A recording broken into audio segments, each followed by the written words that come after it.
بسم اللہ الرحمن الرحیم۔ سورہ آل عمران کی آیت نمبر 85 نے اس بات کو بیان کیا ہے کہ جو شخص ایک ایسی چیز کو تلاش کرے گا جس سے آخرت میں نقصان ہوگا، وہ چیز کون سی ہے؟ آئیے آیت کے ضمن میں اس بات کو جانتے ہیں کہ آخرت میں نقصان اٹھانے والا دنیا کے اندر کیا تلاش کرتا ہے جس کی پاداش میں اس کی آخرت برباد ہو جاتی ہے۔ ارشاد باری ہے وَمَن يَبْتَغِ، اور جو تلاش کرتا ہے غیر الاسلامی، اسلام کے سوا، دیناً، کسی اور دین کو، فَلَن يُقْبَلَ مِنْهُ، اس سے ہرگز اسے قبول نہ کیا جائے گا۔ وَمَن يَبْتَغِ غَيْرَ الْإِسْلَامِ دِينًا فَلَن يُقْبَلَ مِنْهُ، اور جس نے اسلام کے سوا کوئی اور دین تلاش کیا اس سے ہرگز قبول نہ کیا جائے گا۔ اس کا نتیجہ کیا ہوگا؟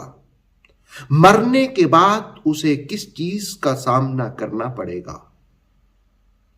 ارشاد باری ہے وَهُوَ، اور وہ، فِي الْآخِرَةِ، آخرت میں، من الخاسرین، خسارہ اٹھانے والوں میں سے ہو جائے گا، نقصان اٹھانے والوں میں سے ہو جائے گا۔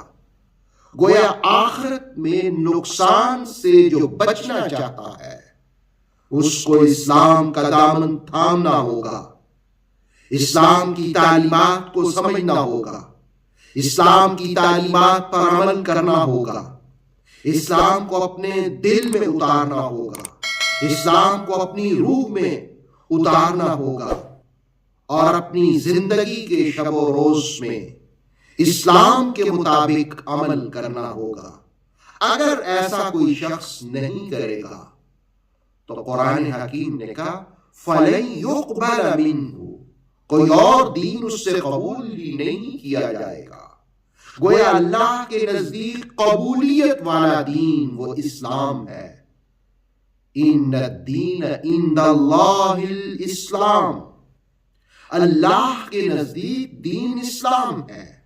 گویا اسلام پر قائم رہنا، اسلام کی تعلیمات کو سمجھنا، یہ آخرت میں مرنے کے بعد کامیابی کی علامت ہے، اور اسلام کے سوا کسی اور دین کو تلاش کرنا یہ آخرت میں نقصان اٹھانے والے گروہ میں شامل ہوں گے۔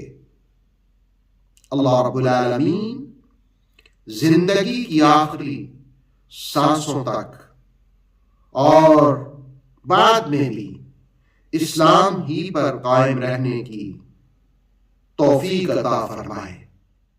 اوتھینٹک اسلامک نالج کے لیے نور وحی یوٹیوب چینل کو سبسکرائب کیجئے، بیل آئیکن کو بھی لازمی پریس کریں۔ نور وحی کے فیس بک پیج، ٹک ٹاک اور انسٹاگرام کو بھی فالو اور لائک کیجئے تاکہ ہماری ہر نئی آنے والی ویڈیو آپ تک بر وقت پہنچ سکے۔